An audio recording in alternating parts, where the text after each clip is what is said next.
siap. Jelas ya.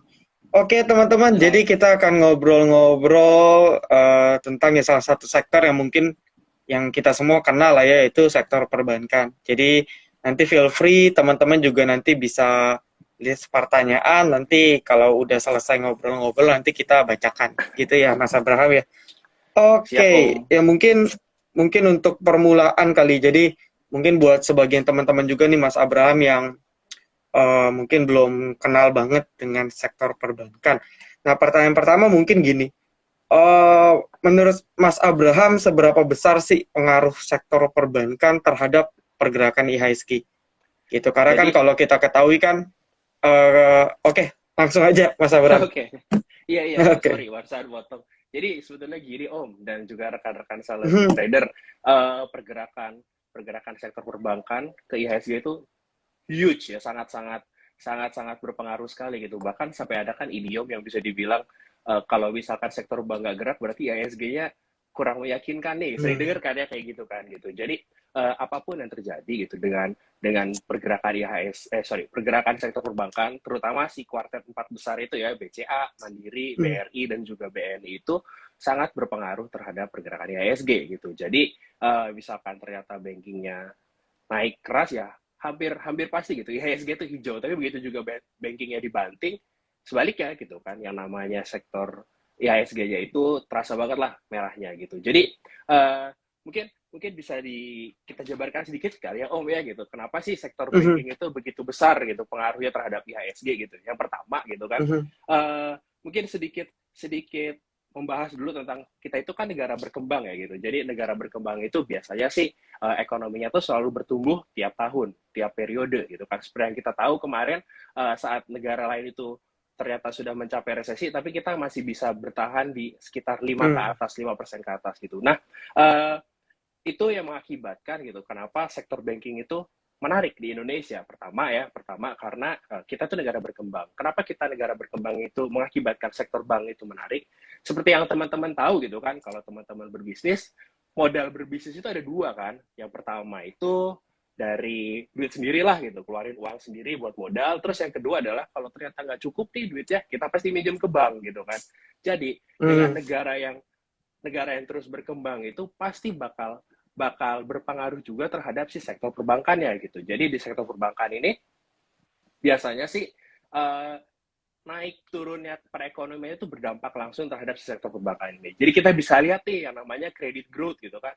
Credit growth itu mhm, kasarnya adalah jumlah pinjaman dari si bank terhadap si kreditor-kreditor ya gitu kan. Nah, sedikit lebih lanjut lagi gitu kan, saat sektor perekonomian sedang sedang bisa dibilang sedang lesu gitu, itu juga berdampak mhm, langsung terhadap si sektor banking ya gitu. Jadi kenapa sih gitu banyak sekali bank-bank luar gitu ya kan, beberapa tahun ini itu udah banyak banget kan bank asing yang mengakuisisi bank lokal gitu kan, dari bank buku 2, bank buku mhm, 3 sampai bahkan bank buku 4 aja bisa dibilang terus diambilin gitu sama asing ya, karena mungkin proyeksi asing terhadap Indonesia ini ke depannya itu masih jadi negara berkembang gitu loh. Jadi masih ada room for expand, dan juga room for expand itu bisa memberikan dampak langsung terhadap si sektor perbankannya gitu kan. Jadi makin makin gacor si ekonominya, makin banyak juga yang minjem gitu kan.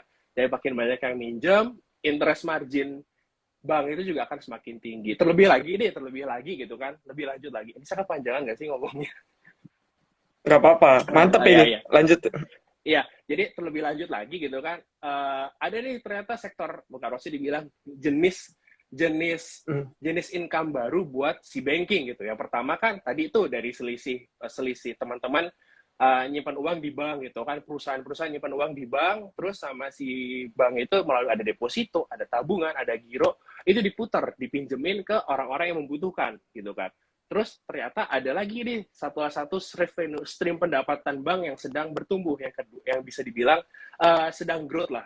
Itu namanya fee based income gitu. Jadi buat teman-teman kalau misalkan transfer, terus kalau misalkan teman-teman pakai giro, teman-teman buat apa ya, cairin cek itu kan ada namanya bisa dibilang ada namanya tuh fee kan. Nah, jumlah pertumbuhan fee itu semakin tahun itu semakin tinggi gitu loh. Jadi makanya banyak sekali gitu bank-bank maksudnya ada bank-bank yang bertransformasi ini gitu, bukan hanya sebagai dari yang bank kecil itu bertransformasi sebagai bank digital. Tujuannya buat apa? Nah, mengincar si streamline yang kedua ini gitu kan, terlebih juga yang namanya bisa dibilang penetrasi internet, penggunaan smartphone itu mempermudahkan kita buat melakukan aktivitas transaksi perbankan ya, mau transfer tinggal pakai mobile banking, mau bayar apa bisa pakai QRIS, bisa pakai banyak sekali lah bisa dibilang penggunaan akses perbankan di ya akhir-akhir dekade inilah gitu. Jadi bank ini tuh sebetulnya buat saya pribadi tuh masih sangat seksi ke depannya gitu kan. Mau suku bunga naik ya buat teman-teman yang punya kredit gitu kan, punya KPR itu juga ngerasa pasti bunganya juga dinaikin gitu kan. Betul. Terus mau turun juga ya banknya tambah seneng lah gitu. Kenapa? Soalnya banyak yang namanya pendanaan lebih murah dibandingkan dengan pakai modal sendiri gitu. Jadi mau ekonominya naik mau turun itu sebetulnya bank itu bisa dibilang safe bet lah, bukan dibilang safe bet ya, udah safe bet, salah satu yang aman, tapi juga dia itu defensif juga gitu loh. Jadi pokoknya buat saya pribadi sih gitu ya, sektor bank ini masih seksi. Dan kalau misalkan gitu kan sektor bankingnya hancur gitu ya pasti Indonesia sedang tidak baik-baik saja gitu. Contohnya kan terakhir 2008. Sebetulnya itu sih gitu. Tapi ada satu concern sih buat saya gitu, buat banking ini ke depannya terkait dengan yang namanya tapering.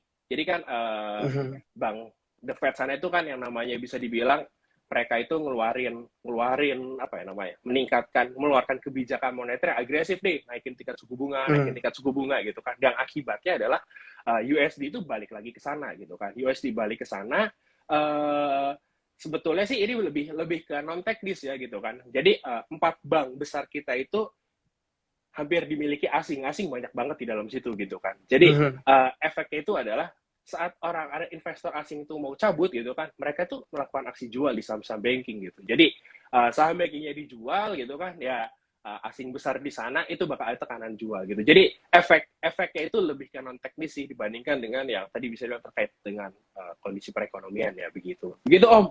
Maaf kepanjangan ya. Oke, mantap banget nih. Berarti bisa kita bilang ya sektor perbankan salah satu penopang ekonomi kita juga ya, berarti ya secara nggak langsung ya. Dan juga seperti yang Mas Abram bilang, ini sektor defensif ya, kayak consumer goods, dan ya kalau teman-teman yang masih pemula justru ini sektor yang paling aman ya, relatif paling aman untuk berinvestasi gitu ya, Mas Abraham ya. Betul. Oke, dan gimana Mas Abram? Ya sih, ini cuma concernnya cuma sayangnya gitu buat teman-teman yang ada kan yang apa namanya penganut syariah banking ini mungkin bisa dicoret ya gitu karena mereka bukan saham yang syariah kecuali si BRIS ya gitu. Jadi mungkin buat teman-teman yang merasa apa ya, saya tuh nggak cocok deh di saham non syariah gitu. Ini mungkin cukup good to know ya, mungkin bukan sebagai pilihan investasi. Ini cukup good to know buat teman-teman tahu, buat menambah wawasan itu bahwa sektor banking itu masih oke gitu. Oke. Ada BRIS, BTPS juga ya. Iya, itu BTPS. Untuk yang syariah. Oke. Panin ya. Oke. Iya. Nah, lalu berikutnya nih, tadi kan kita udah bahas juga bahwasannya sebenarnya ya kalau kita bisa lihat kinerja banking nggak terpengaruh ya. Meskipun kalau dari sisi harga saham bisa kena impact gitu ya dari tekanan makroekonomi atau berita luar seperti itu. Dan kalau kita bisa perhatikan juga Mas Abram kan beberapa waktu terakhir, terutama Bank Buku 4 ya, ini kan kayaknya udah terbitin LK semua ya. Dan mostly kayak BNI, Bank Mandiri bahkan year on year-nya di atas 50%. Jadi luas sekali. Nah, dari hasil emiten Bank Buku 4 nih yang rilis, menurut Mas Angga kira-kira bisa diinterpretasikannya gimana nih untuk emiten-emiten bank yang udah rilis LKQ 2-nya? Iya, LKQ 2-nya ini kan buat saya pribadi ya bisa dibilang kalau saya bilang nggak memuaskan itu nggak mungkin juga ya gitu. Itu sebuah perusahaan yang gede banget gitu kan. Kalau buat Indonesia mungkin ukurannya giga gitu kan. Dan perusahaan giga itu biasanya sih kalau ya mungkin teman-teman yang di bisnis tahu lah gitu. Kalau yang namanya bisnis bisa 2 digit aja itu udah syukur-syukur sangat-sangat ya, mungkin udah bonusnya udah banyak gitu ya, apalagi kalau bisa sampai 50 sampai bahkan kalau sampai 60 gitu, 60%-an gitu lah. Itu tuh bisa dibilang menandakan bahwa emang Indonesia itu masih membutuhkan apa ya namanya ya, membutuhkan pendanaan buat kasarnya membutuhkan pendanaan buat aktivitas bisnis lebih lanjut yang juga ternyata inline juga kan dengan GDP kita yang masih naik 5% gitu. Jadi bisa dibilang sih buat rekan-rekan gitu, selama FK-nya banking masih oke gitu kan, itu bisa dikatakan bahwa ekonomi Indonesia itu masih oke gitu kan. Jadi 4 bank itu tuh menurut saya pribadi gitu, saya barusan ngebaca sekilas itu, mereka itu lebih banyak terhadap perusahaan korporasi-korporasi instead of perseorangan gitu loh. Jadi hanya ada beberapa kasarnya apa ya namanya, beberapa bank itu yang mungkin fokusnya terhadap perorangan gitu. Tapi seperti kita lihat nih, BCA itu prudent banget kan ngasih kredit. Mereka juga NPL-nya kecil gitu. Net performing loan buat teman-teman yang belum tahu, net performing loan itu adalah kualitas kredit nih gitu kan.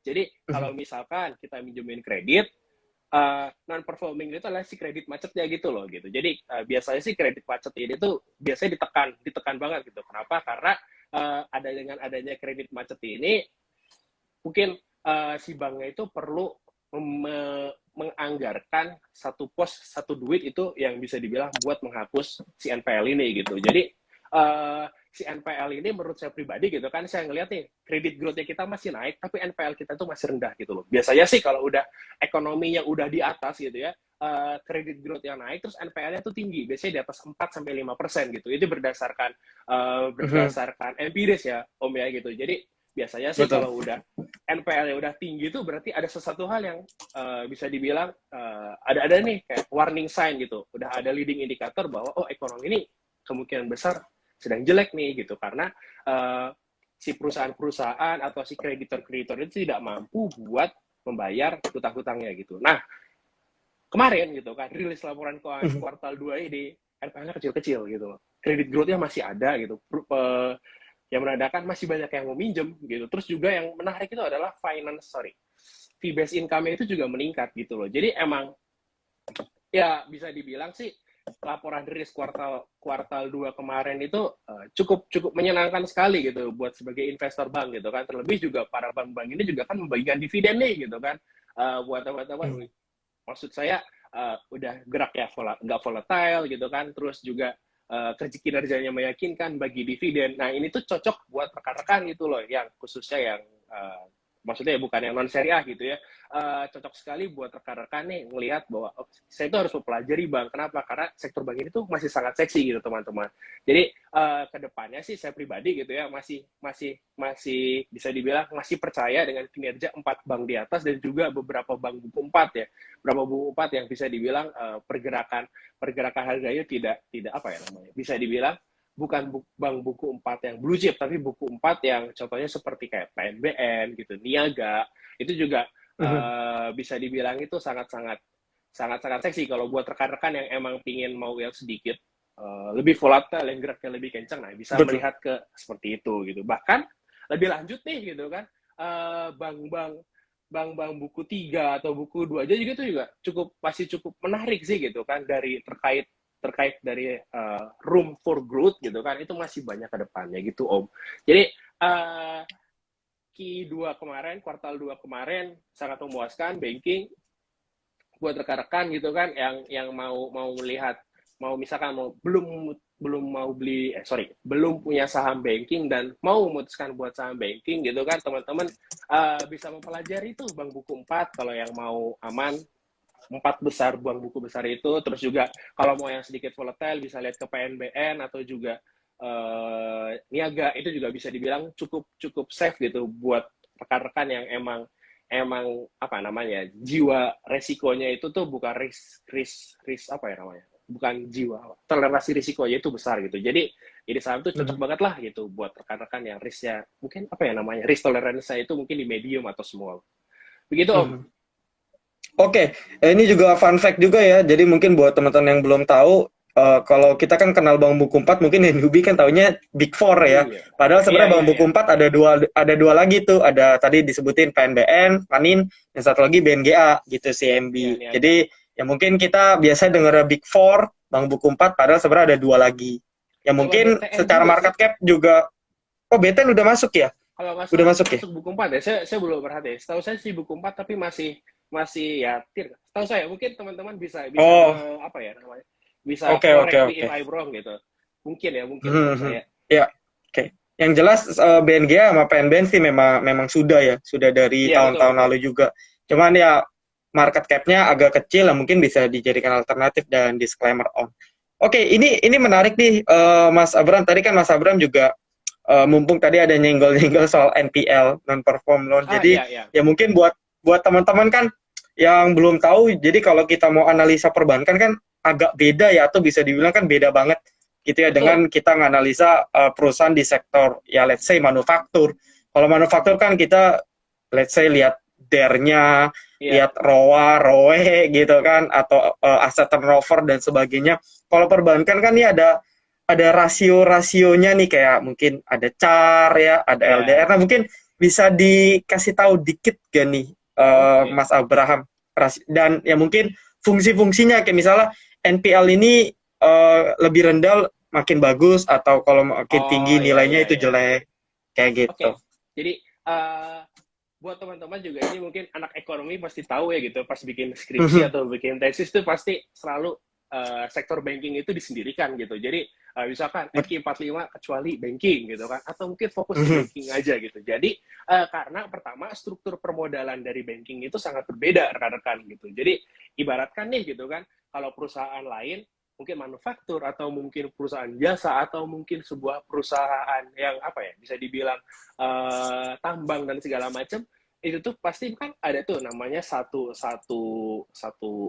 rasio namanya debt to equity ratio gitu. Jadi biasanya sih rekan-rekan itu senang yang debt to equity rasionya itu kecil gitu. Nah kalau teman-teman ngeliat ke bank gitu kan, biasanya sih kalau pakai DER itu udah nggak relevan. Kenapa? Biasanya sih DER itu bisa sampai 6 kali, 7 kali, 8 kali gitu. Nah kenapa sih bisa seperti itu gitu? Jadi kalau di bank gitu kan seperti yang sempat singgung sebelumnya, yang namanya banking itu modalnya itu ada dua nih. Pertama pinjaman, yang kedua adalah memang modal sendiri gitu. Nah pinjaman ini itu mereka itu dapatnya itu dari teman-teman nabung ke bank gitu. Teman-teman ambil deposito, teman-teman beli surat hutang mereka, teman-teman naruh giro di tempat mereka gitu. Jadi mereka itu kasarnya itu bank itu tuh mereka mengumpulkan duit dari orang-orang yang nggak butuh duit, maksudnya nyimpen duit gitu kan, dipinjamkan atau diputar nih ke tempat lain, ke orang-orang atau kan sebuah pihak-pihak yang emang butuh pinjaman duit gitu. Jadi biasanya sih yang namanya bank itu teman-teman bisa ngeliat nih gitu kan, semakin besar biasanya semakin besar pinjamannya itu biasanya semakin dipercaya bank itu gitu loh. Jadi bahkan untuk beberapa bank gitu ya karena saking udah dipercayanya gitu mereka tuh ngasih deposito kecil aja orang-orang masih nyimpen duit di sana gitu. Jadi semakin terpercaya suatu bank biasanya sih bukan biasanya hampir 80% itu inline dengan jumlah dana pihak ketiga.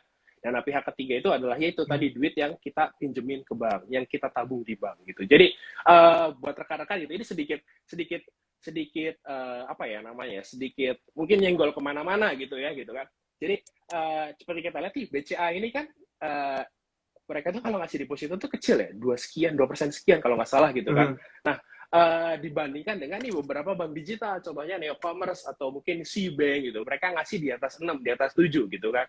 Jadi seberapa besar sih dampak kepercayaan itu tersebut, teman-teman bisa ngeliat gitu. Teman-teman harus 100 juta nih, misalkan punya duit 100 juta nih kan, teman-teman saya yakin gitu kan, lebih milih di bank BCA, di bank Mandiri, di bank BNI, dibandingkan dengan mungkin di bank digital gitu kan. Meskipun yang namanya imbal hasilnya itu jauh lebih tinggi. Kenapa gitu kan ya? Karena teman-teman ini masalah kepercayaan sih gitu kan. Mungkin pernah teman-teman dengar yang namanya rush money gitu kan. Jadi orang-orang ngambil duit terus ternyata banknya nggak bisa ngambil duit gitu kan.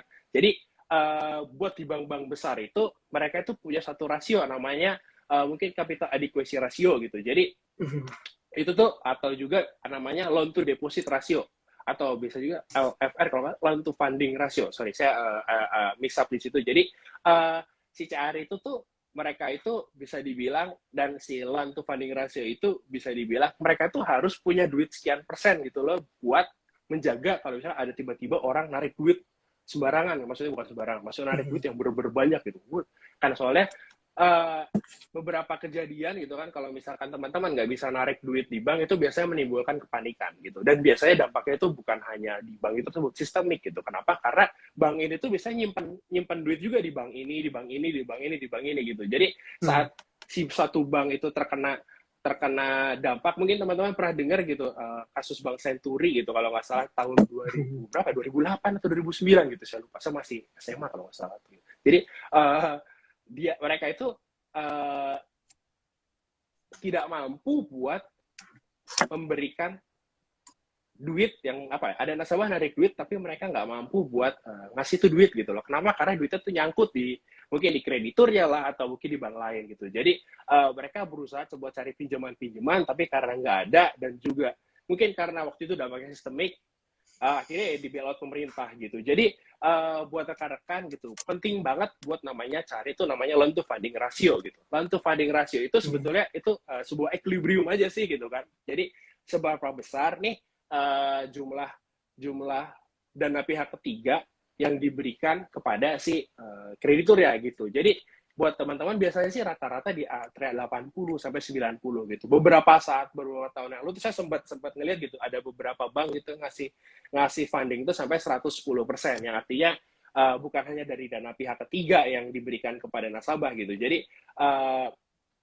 tapi juga ada kayak mungkin surat hutang atau mungkin bahkan modal perusahaannya sendiri itu dipakai buat pinjemin ke pihak ketiga tadi, ke pihak-pihak krediturnya. Nah, dampaknya tuh apa sih buat teman-teman lihat gitu? Kalau misalkan mungkin ini seperti bisnis ya, atau mungkin seperti risiko gitu. Jadi semakin tinggi si loan to funding ratio, itu kemungkinan buat cari cuannya itu makin besar. Tapi gitu kan, saat ada suatu kejadian seperti rush money atau mungkin sedikit apa ya, kejadian mungkin ada kepanikan tersebut, nah si bank ini tuh bisa kena pentung gitu loh sama si Bank Indonesia. Lu kok kegedean sih ngasih pinjemnya gitu. Jadi biasanya sih bank itu ngasih di kisaran 80 sampai 90%. Terus yang kedua tadi ada capital adequacy ratio. Itu mungkin bisa dibilang sebuah kecukupan modal gitu loh. Jadi modal tersebut tuh kira-kira bisa nggak sih gitu kalau misalkan diberikan juga buat modal tersebut itu bisa nggak sih kalau tadi buat menjaga yang namanya kalau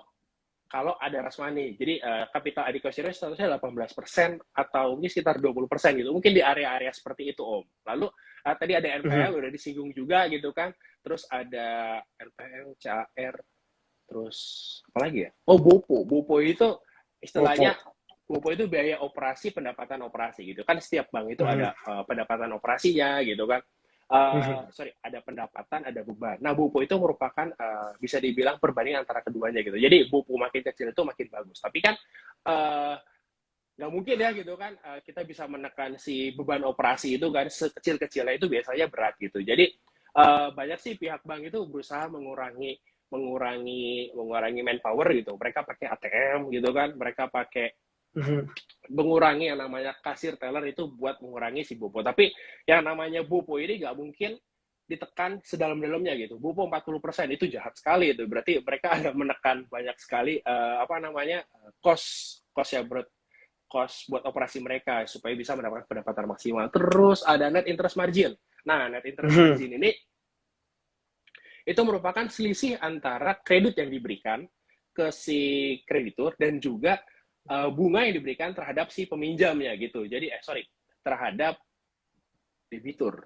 Ya, jadi terhadap orang yang minjemin duit atau yang nabung ke mereka. Jadi kasarnya gini deh, teman-teman pinjam ke bank nih, oke bunganya 10%. Terus teman-teman nabung di bank, bunganya 5%. Itu kan ada selisih 5% kan? Nah, 5% itu namanya net interest margin. Jadi semakin tinggi net interest margin, biasanya dampaknya itu tadi itu, si cuannya itu makin gede gitu. Jadi tinggal si banknya itu pinter-pinter ngasih equilibriumnya di mana nih, apakah mau cuan gede ataukah emang dia mau ngincer yang namanya credit growth dan segala macam gitu. Biasa sih kalau bank-bank yang udah established di atas, mereka itu ngasih NIM-nya itu bisa spread-nya agak gede gitu dibandingkan dengan bank-bank yang masih berintis nih kayak bank digital gitu atau mungkin bank-bank kecil gitu. Jadi mereka lebih lebih menekan supaya spread mereka itu tidak terlalu gede. Tujuannya buat apa ya? Buat supaya orang itu nabung di mereka atau orang itu mau minjem ke mereka. Begitu Om, kurang lebih. Oke. Wah, ini menarik banget ya, karena memang kalau bahas banking sesuatu yang unik lah dan yang nggak nggak semua orang sering bahas ya. Makanya pembahasan menarik. Nah, mungkin saya summarize dulu kali, rangkum ya tadi Ya, beberapa. Nah, buat teman-teman bisa inget nih, tadi kan ada NPL ya, non performing loan, singkatnya kredit macet ya, mengukur kredit macet ya kurang ya lebih ya. kasarnya seperti itu. Nah, kasarnya seperti itu. NPL juga nanti kalau teman-teman bedah, ada lagi NPL yang gross, ada lagi Ya, NPL yang net gitu kan. Nah, intinya berarti kalau NPL makin rendah makin bagus. Betul ya, Mas Abram ya? betul, betul. Harus serendah Makin bagus. mungkin, harus serendah mungkin ya. Betul, betul. Lalu tadi juga ada CAR, kapital, aduh saya lupa, Adequacy adequacy ratio kalau nggak salah ya. Oke, adequacy, betul. rasio kecukupan ya makin tinggi makin bagus ya Ya, untuk CAR-nya ya. Lalu tadi ada BOPO, beban operasional, pendapatan operasional, makin rendah makin bagus gitu ya. Terus ada NIM, ya NIM net interest margin ya pasti kalau makin tinggi nilainya berarti perusahaannya kan makin cuan. dapat selisih keuntungan Ya, yang ya betul. cuannya lebih besar gitu ya. Dan lain-lain yang mungkin teman-teman bisa pelajari nanti lebih lanjut. Cuman ya itu beberapa rasio yang memang dipakai khusus perbankan gitu, Ya, dan perbankan ya kita nggak bisa samakan ya, pokoknya beda sendiri deh ya, untuk perbankan memang perhitungan beda sendiri. Oke, betul, Mas betul. Mas Abram. Oke, kita lanjut kali ya Mas Abram ya. Nah, Ya kan, tadi kan? kan tadi kan kita udah, Mas Abram juga udah sempat singgung di bank digital, yang mana kita tahu orang kenal bank digital tahun kemarin gitu ya Mas Abram ya, 2021 Betul. semua meledak, yang beneran digital ataupun yang pura-pura dalam tanda kutip ya, yang Iya, iya, iya. pura-pura juga keikutan digoreng. Nah, menurut Mas Abraham nih mungkin bisa dijelasin agak lebih detail, growth, ruang untuk bertumbuhnya kira-kira masih bisa sejauh apa sih? Karena kan kalau kita lihat beberapa yang udah serius kayak misalnya Alobank, ya, Iya, BBHI, ataupun Newcomers kan memang kelihatan mereka udah fokus banget gitu ya untuk digital. Arto juga, Bang Jago. Nah, betul. kira-kira pertama nih, space untuk growth-nya masih seberapa jauh gitu ya prospeknya. Lalu mungkin pertanyaan keduanya, selain dari bank-bank tadi nih, kayak yang udah jelas kayak Arto gitu kan, Hmm. BBYB, Neocommerce, Alobank, kira-kira ada lagi gak sih bank-bank yang memang fokus untuk digital? Kayak gitu. Oke, oke. Jadi mungkin kita bahas dari mana dulu? Mungkin dari bisnis cycle kali ya. Bisnis life Boleh. stage. Betul tak gue sih bisnis life stage gitu kan. Jadi dalam sebuah bisnis itu ada tuh ada beberapa fase gitu kan. Yang Tahapan. pertama, ya tahapan. Yang pertama mungkin kalau salah, seingat saya, tolong ya, saya lupa inget ini, benerin kalau misalkan saya salah. Ada introduction, terus ada early adopter, terus ada growth, terus ada mature, di antara ada declining. Nah, si bank ini Betul. menurut teman-teman ada di mana? Buat saya pribadi ya, gitu. Ini opini saya pribadi ya.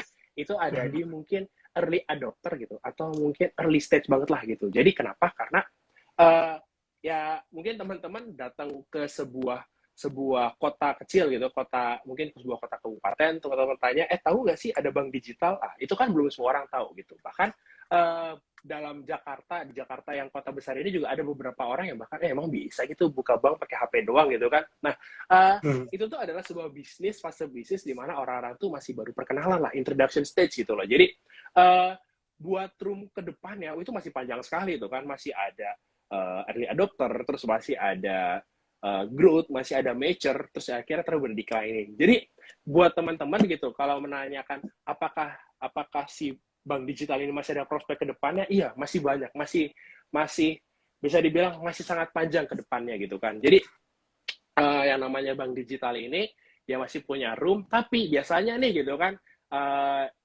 ada banyak sekali nih tanda tanya di bank digital tersebut. Kenapa? Karena biasanya pada bisnis yang masih pada fase-fase awal itu kan masih ada banyak kemungkinan buat flop gitu loh. Jadi iya dia bisa memberikan ke depannya, tapi ada juga kemungkinan bahwa dia itu gagal di tengah jalan gitu. Jadi buat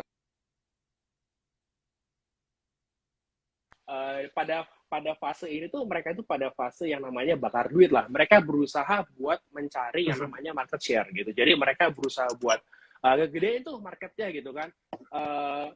Berbagai macam deposito, atau mungkin bahkan mereka mencari memberikan pinjaman dengan bunga lebih kecil, atau mungkin mereka mengincar tadi tuh yang kedua namanya fee based income gitu kan.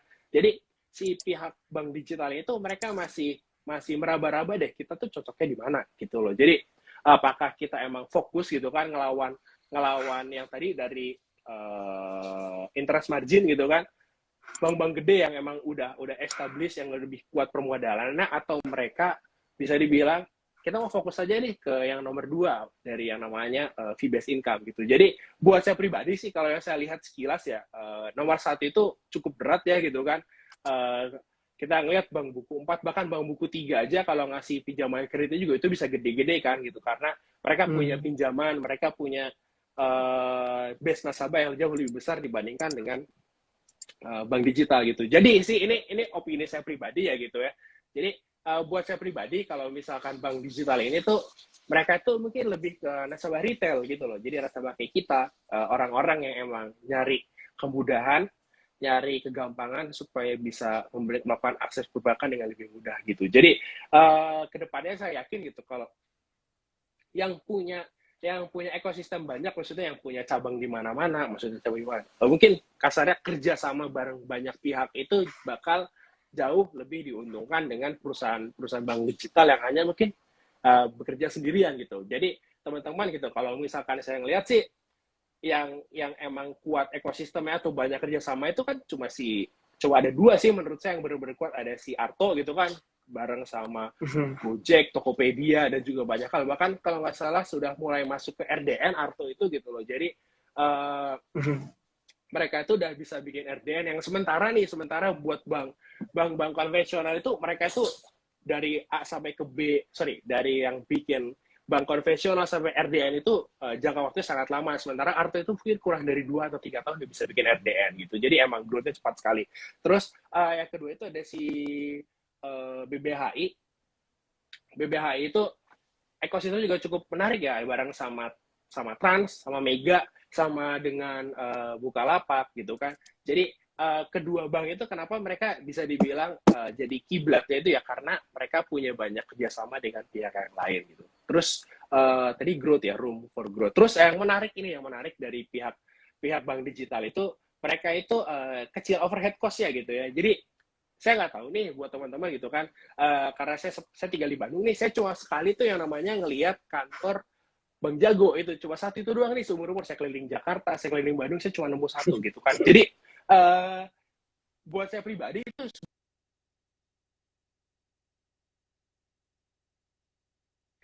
hanya kita nyewa gedung, bikin gedung itu kan mahal ya gitu kan, perawatannya gitu, terus depresiasi dan segala macam. Nah, bank digital itu mampu ngekompres itu gitu loh. Jadi manpower mereka berkurang gitu kan, terus juga overhead mereka berkurang, itu juga bisa mampu menekan cost mereka gitu. Jadi emang yang namanya bank digital ini sebuah model bisnis yang baru sih gitu kan. Terus ada mungkin sih sedikit yang saya notable, saya benar-benar ciriin itu si Bank Raya sih gitu kan. Kenapa saya bilang Bank Raya?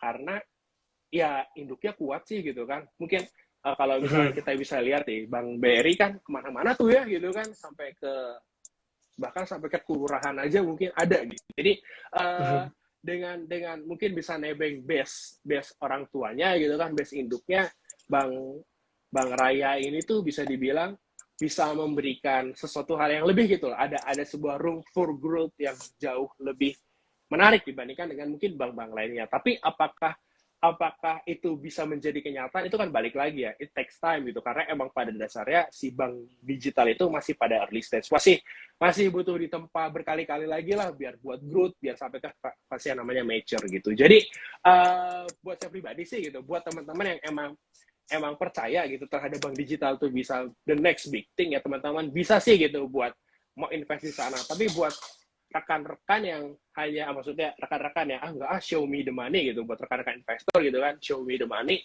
ya lebih baik entar aja deh gitu, tunggu sampai dia masuk ke fase growth gitu lah setidaknya gitu, biar chance buat gagalnya itu tidak terlalu besar gitu. Lalu sebetulnya banyak hal sih yang menarik terkait dengan bank digital ini ya gitu kan. Rekan-rekan pasti tahu lah gitu kan kenapa harga saham naik gitu ya, pasti kan ada dua cerita, biasa ada 2 cerita yang make sense gitu. Yang pertama ada dari mungkin IPS-nya itu meningkat gitu kan, entah turnaround, entah IPS-nya boost naik berkali-kali lipat, atau yang kedua itu yang notable, yang cukup terjadi cukup spesifik, aksi korporasi gitu kan. Jadi saya yakin gitu kan teman-teman bank digital itu biasanya masih di buku 4 lah, sorry, di buku 1 atau di buku 2 gitu. Jadi ada sedikit restriction gitu teman-teman buat di bank buku 1 atau buku 2 itu mereka itu nggak bisa bergerak seleluasa bank buku 4 gitu. Jadi caranya buat naik gitu, cara naik buku itu gimana? Ya dengan melakukan red issue. Seperti kita tahu tuh red issue itu kan biasanya harga sahamnya naik turun gitu kan. Nah gitu. Jadi terkait dengan kemarin tuh pergerakan dari bank-bank digital itu kenapa? Ya itu tadi gitu. Karena banyak sekali pihak yang expect akan ada namanya red issue terkait dengan penambahan modal gitu. Jadi teman-teman nih kalau emang suka sama spekulasi dengan yang namanya ada red issue, aksi korporasi, nah teman-teman bisa tuh banyak ya. Kalau nggak salah teman-teman tinggal cari deh. Kalau nggak salah butuh 4 T ya Om ya atau 5 T ya buat Ya, rasio kurang minimal lebih gitu. ya. Kalau nggak ya buat Atau 2T ya, kalau seingat bisa saya lupa sih. 2T ya. Iya, saya lupa ingat gitu. Jadi ada beberapa bank nih rekan-rekan ya yang emang masih di bawah batas kecukupan rasio tersebut gitu. Jadi buat mereka naik itu caranya cuma 2. Kalau nggak mereka merger, satunya lagi red issue. Dua-duanya itu bisa dibilang duit sih gitu. Maksudnya kalau teman-teman suka suka spekulasi itu bisa dijadikan sebuah ya kasarnya spekulasi kalau misalkan harga sahamnya mau bergerak. Gitu Om, kurang lebih. Oke. Jadi ya kalau bahas digital juga pasti menarik banget karena Iya. mirip-mirip dengan sektor teknologi lah ya. Ini masih sebenarnya kalau di luar mungkin udah something yang biasa, tapi kalau di Indonesia ini sektor-sektor Iya. yang masih baru gitu dan tentu story-nya masih cukup panjang ya. Jadi tinggal teman-teman menyesuaikan time frame dan tadi mungkin saya notice beberapa poin yang bisa kita jadikan self reminder ya kalau bank digital salah satu kita ngecek ekosistemnya ya siapa di balik si bank tersebut dan ekosistem dia aja. Tuh, kalau kayak Arto kan ada Gojek yang kita tahu ekosistemnya luas sekali. Yeah. Citicorp juga ya kita tahu lah ya Citicorp juga luas sekali gitu kan. Jadi ya ekosistem bisa kita cek. Lalu ini fun fact aja sih mungkin teman-teman tadi bingung Bank Raya itu apa Om? Bank Raya itu Agro ya. Oh, iya, jadi tahun kemarin ganti nama. Mungkin teman-teman masih ingetnya BRI Agro ya. Ya oke. Jadi kodenya AGRO. Sekarang ganti nama jadi Bank Raya. Betul ya Mas Abraham ya? Betul.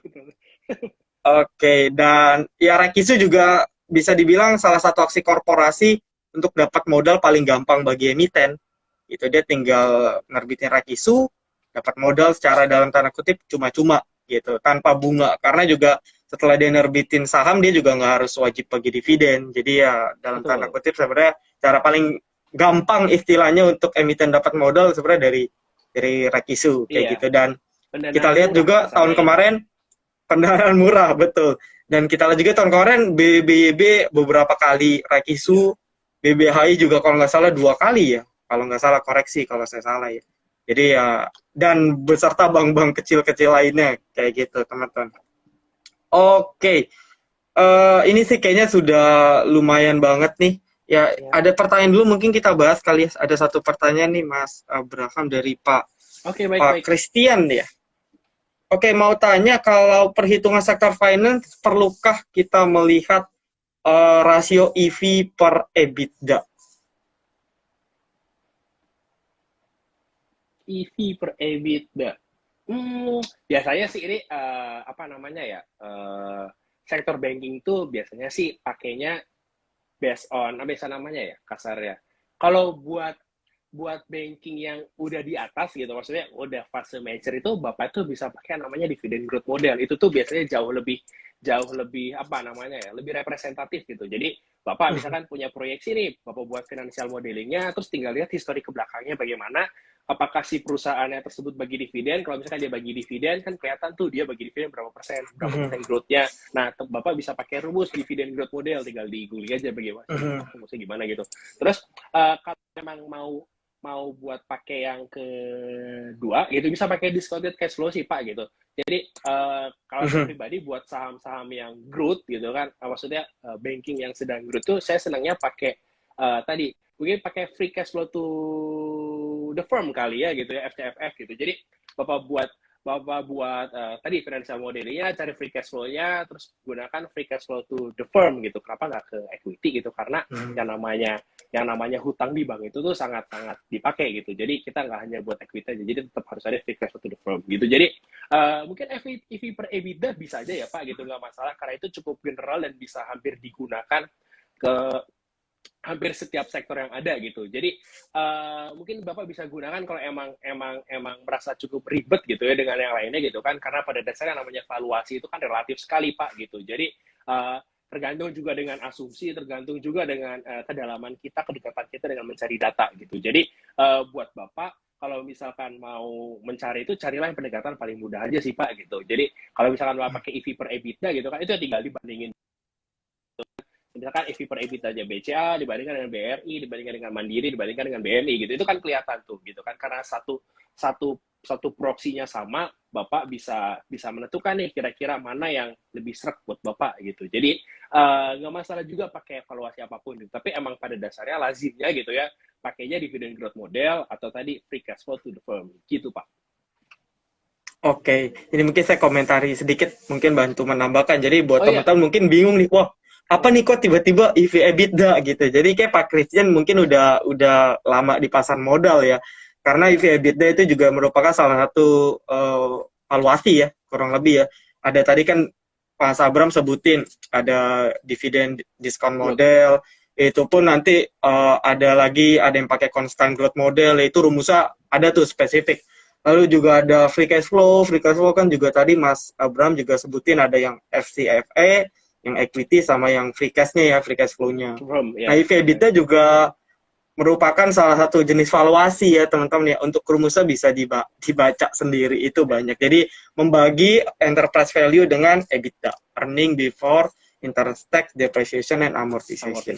Ya, ini sedikit agak out of the box dia, tapi karena pertanyaannya terkait itu ya boleh kita hitung-hitung belajar ya, Mas Abram ya. Itu dan kalau bisa dipakai, ini yang jelas ya harus compare sih. Kalau saya pribadi perbankan, pertama yang harus kita cek sebenarnya rasio-rasio yang tadi dulu. Gitu. Karena balik lagi kalau mau kita ngitung-ngitung valuasi, menurut saya kalau perbankan pasti nanti ketemunya mahal.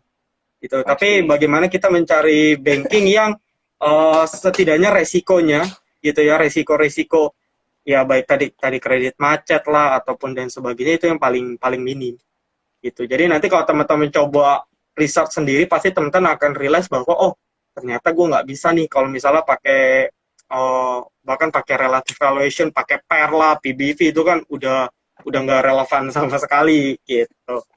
Oke, jadi thank you Pak.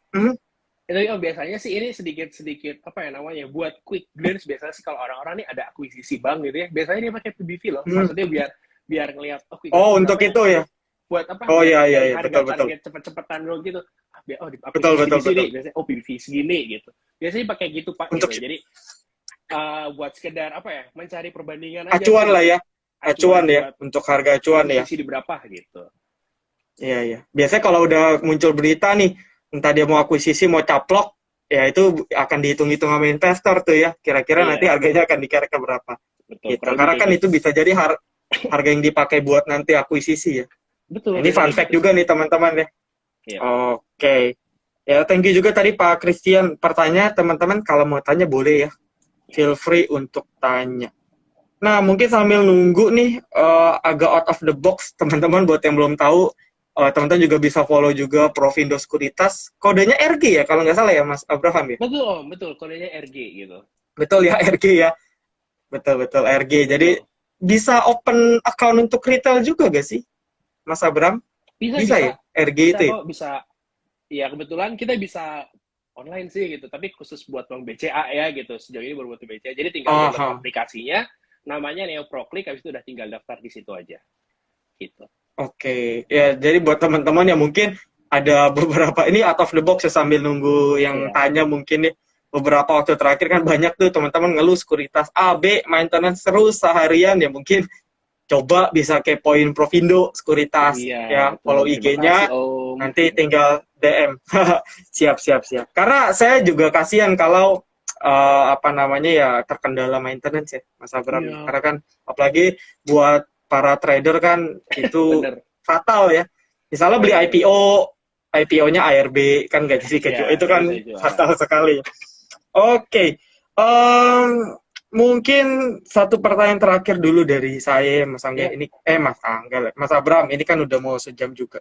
betul. Mungkin salah satu apa ya kita bisa bilang bisnis model yang lain dari perbankan kan sebenarnya syariahnya ya.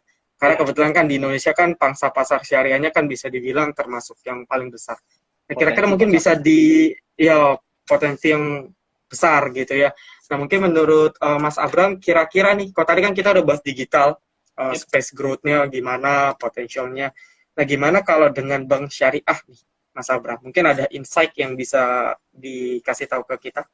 Iya, sebetulnya ini cukup menarik ya gitu kan kalau buat rekan-rekan, kalau yang namanya bank biasa itu mereka itu kasih namanya bunga gitu. Tapi kalau misalkan bank syariah itu mereka itu pakai yang namanya sistem bagi hasil apa mudaro, sorry maaf, saya takut takut salah gitu karena saya kurang memahami bank apa kurang benar bermodali bank syariah gitu namanya mudarobah kalau nggak salah gitu. Jadi uh, instead of kita pakai fix, misalkan pakai fix apa namanya, pakai fix bunganya 2%, bunganya 3% gitu. Mereka itu sistemnya bagi hasil gitu. Jadi ada apa?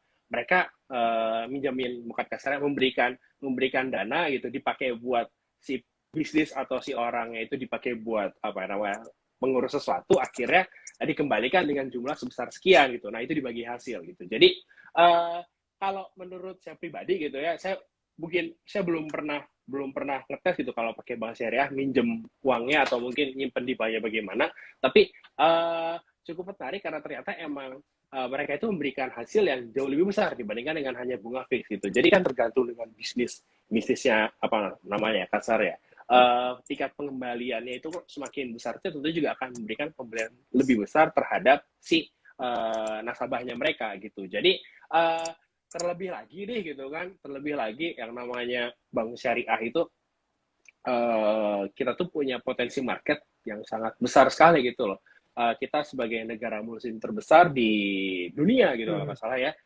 itu masih memberikan room yang sangat banyak terlebih lagi nih gitu kan terlebih lagi sebagai bank bank bank syariah itu mungkin nggak terlalu banyak ya di Indonesia gitu. Saya mungkin coba dengar si Bank Syariah Indonesia, terus ada PNBS, Bukopin Syariah, terus juga ada BCA Syariah ya. Kan saya cuma anak usahanya si bank-bank sendiri gitu. Jadi teman-teman kalau misalkan dilihat king-nya itu atau mungkin si giant-nya itu ada di bank di BRIS ya gitu kan. Mereka terdiri dari Bank BRI Syariah, Mandiri Syariah, terus juga BNI Syariah dikumpulkan jadi satu. Akhirnya kan itu giant juga ya gitu kan. Karena anyway ada di konsolidasi masuk ke Bank Mandiri ya karena Bank Mandiri itu sebagai pemegang saham terbesar gitu. Jadi kalau teman-teman ngelihat gitu, apakah potensi bank syariah ini cukup besar? Oh jelas sangat besar terkait dengan potensi target market yang mereka cukup luas gitu. Tapi apakah apakah mereka bisa langsung memberikan keuntungan? Balik lagi nih gitu. Ini kita balik lagi. Saya senang menghubungkan suatu bisnis itu dengan mereka itu ada di fase yang mana sih gitu supaya kita bisa bisa apa namanya bisa nge-pair ekspektasi kita tuh di mana gitu kan nggak mungkin juga nih saham digital terus kita minta buat untung gitu kan ya beda udah beda spektrumnya gitu loh jadi saya tuh senang buat ngeliat si bank syariah itu kira-kira gimana sih nah buat saya pribadi bank syariah itu ada di fase growth sih gitu jadi udah si perusahaan bank syariah ini emang udah cukup lama ya ada di Indonesia bisa dibilang ya saya sih tahunya mungkin dari zaman 2008 2009 itu udah ada tuh udah cukup populer namanya bank syariah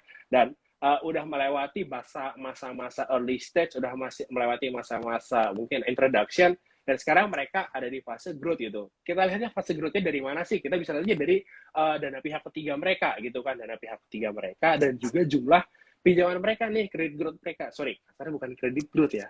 Mungkin teman-teman yang tahu gitu, saya pakai istilah bank biasa gitu. Jadi dana pihak ketiga mereka dan juga dengan jumlah pinjaman mereka, apakah mereka meningkat gitu. Jadi kalau misalkan meningkat cukup signifikan, nah teman-teman bisa bilang si bank syariah itu ada di fase yang growth gitu. Nah, fase growth itu biasanya sih ya, itu cukup menarik sih. Mereka udah mulai menghasilkan revenue, tapi juga mereka itu masih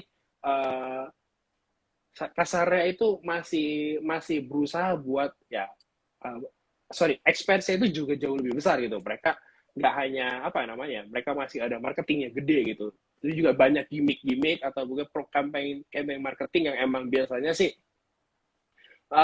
duitnya itu cukup gede gitu. Jadi terkait dengan si bank syariah ini kita perlu ngelihat apa ya namanya, bisa perlu lihat view yang lain gitu, nggak hanya dari uh, kasarnya nggak hanya lihat dari sekedar bottom line net income, tapi juga dilihat dari seberapa besar mereka bertumbuh gitu, seberapa besar mereka membentuk, kasarnya ekspansi ke wilayah baru gitu kan, mungkin ekspansi ke wilayah Manado atau mungkin ke daerah Indonesia Timur yang bisa dibilang penggunaan mungkin ya bisa secara demografis itu lebih banyak non Muslim gitu. Jadi teman-teman bisa ngelihat hal-hal yang mungkin non kuantitatif tapi lebih ke kualitatif gitu terhadap saham-saham yang growth gitu. Jadi kalau kayak gini sih biasanya teman-teman mau evaluasinya gimana gitu kan, kira-kira evaluasi gimana, teman-teman bisa take into consideration nih, ngelihat mereka buka di mana nih bank barunya gitu kan, teman-teman bikin proyeksi aja, oh kalau misalkan di tempat misalkan di Indonesia Timur kayaknya kecil deh gitu kan, nah di bagian Indonesia Timur mungkin stream revenue-nya dikurangin,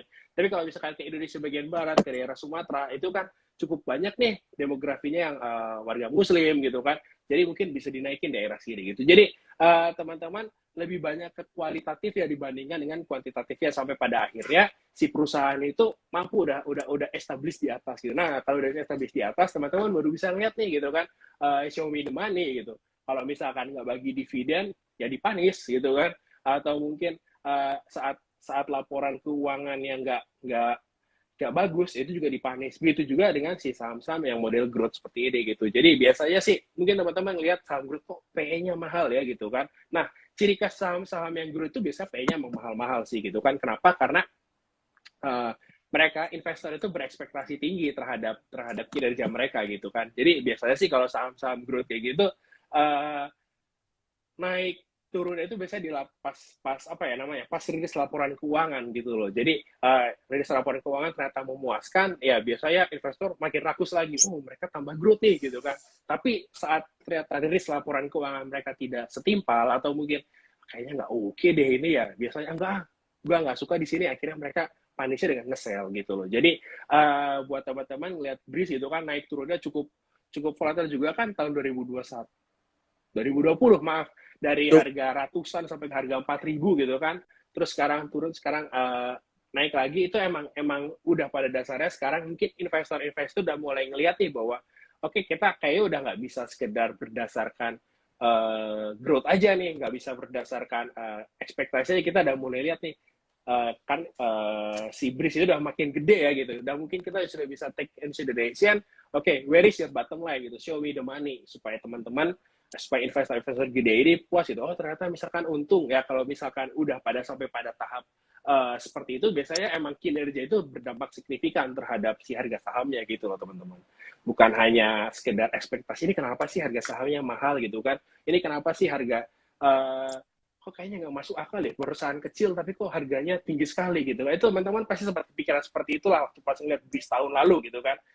Karena emang investor-investor ngelihat growth-nya seperti apa gitu. Pada dasarnya in long term, harga saham itu balik lagi sih kinerjanya mereka.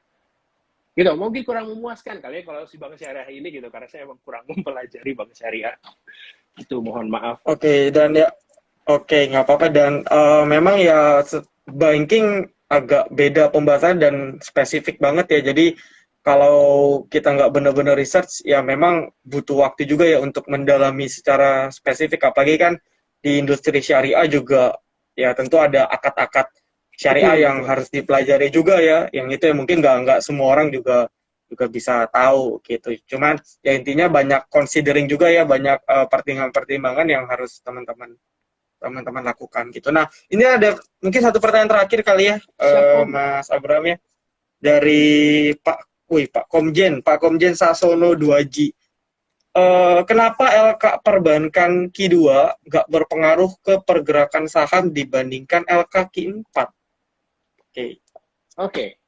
Mungkin ini sedikit apa ya namanya ya, kasarnya mungkin tadi non teknis, lebih terhadap pergerakan investor ya gitu kan. Biasanya ini rezeki 4 itu kan di bulan Maret gitu kan, biasanya nih harga saham itu udah mulai dari bulan Desember, ada window dressing, terus ada Santa Claus rally, terus akhirnya ekspektasi terhadap dividen di bulan April, sampai akhirnya ada mungkin dengan istilah sell in May and go away gitu kan. Nah, itu mungkin buat saya pribadi ya, ini saya belum melihat atau melakukan penelitian lebih lanjut gitu secara empiris ataupun secara statistik, tapi mungkin sekedar opini dari saya gitu kan, adalah timing perilisan waktu LK-nya gitu. Jadi buat teman-teman tahu gitu bahwa kalau misalkan udah mulai dari kuartal 4 itu dari bulan November, Desember, Januari itu udah gini kan harga saham, window dressing, Santa Claus rally, terus ada January effect gitu kan, itu semuanya bullish gitu. Terakhir gongnya adalah pembagian dividen di bulan April gitu biasanya kan. Itu sewaktu dengan rilis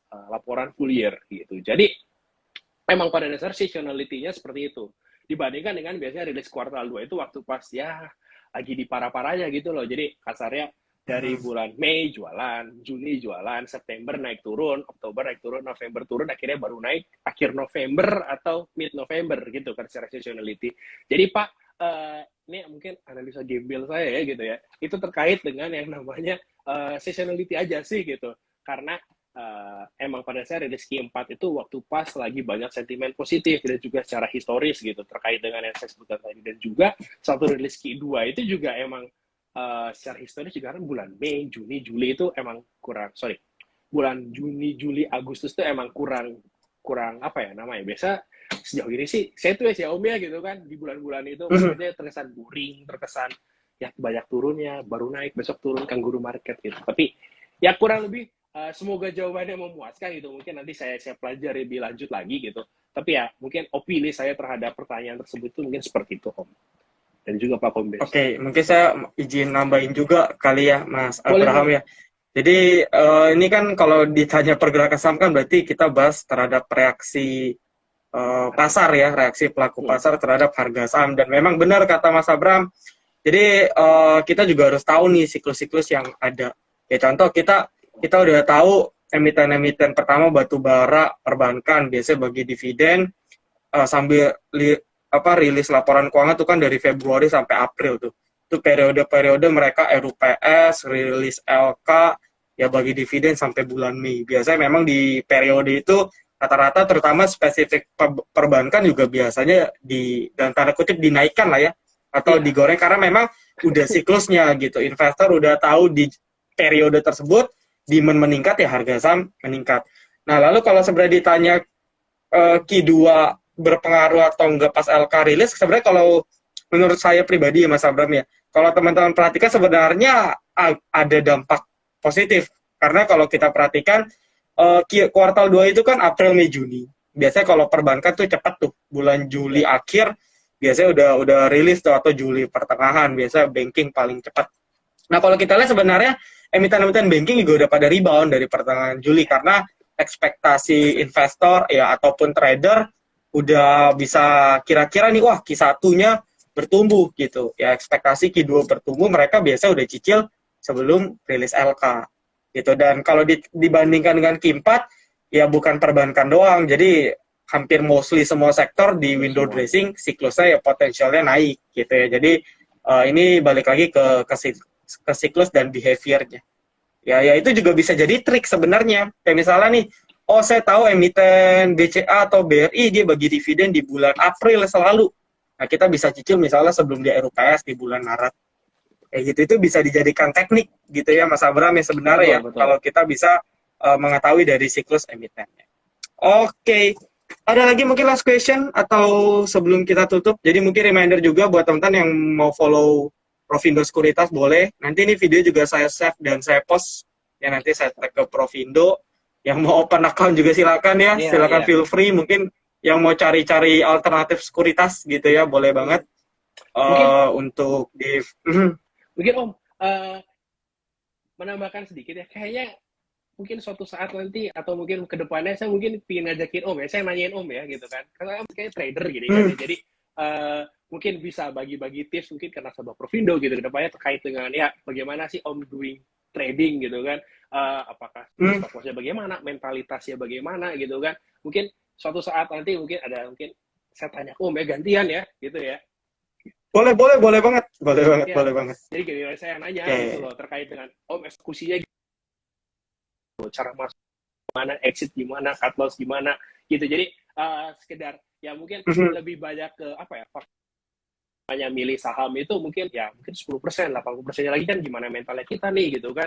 Jadi sebagai mungkin Om yang seorang trader profesional gitu, mungkin saya ingin menanyakan banyak hal gitu supaya Om bisa sharing mungkin juga rekan-rekan sekalian gimana ya namanya, mungkin bisa berapa tambahan insight. Oh kayaknya orang itu kan Om silent trader tuh kayak gitu caranya ya, oke saya coba, siapa tahu cocok gitu kan, itu juga bisa memberikan Betul. insight tambahan terhadap rekan-rekan gitu. Boleh banget. Nanti tinggal diatur jadwalnya aja ya, Mas Abram ya. Siap. Oke, ini Provindo Sekuritas kode brokernya RG, teman-teman ya. Yep. RG. Mungkin teman-teman pernah lihat lah. Ya kalau yang sering buka-buka broker summary pasti nggak lah RG. Yeah. Oke ya. Jadi mungkin saya rasa cukup dengan sebelumnya thank you banget buat Mas Abraham dari Provindo Sekuritas, luar biasa banget sharing tentang perbankannya, banyak sekali insight-insight yang saya yakin teman-teman dapat dengan banyak gitu yang bisa kita pelajari lebih lanjut. Dan nanti videonya kita post ya, kita save. Teman-teman juga bisa follow Provindo Sekuritas dan ya mungkin kita akan see you lagi di kesempatan berikutnya. Oke, jadi thank you teman-teman semua. Thank you Mas Abraham. Thank you semua. Selamat malam. Ya, selamat malam Om. Saya izin live ya rekan-rekan Silent Academy. Oke. Mari Om.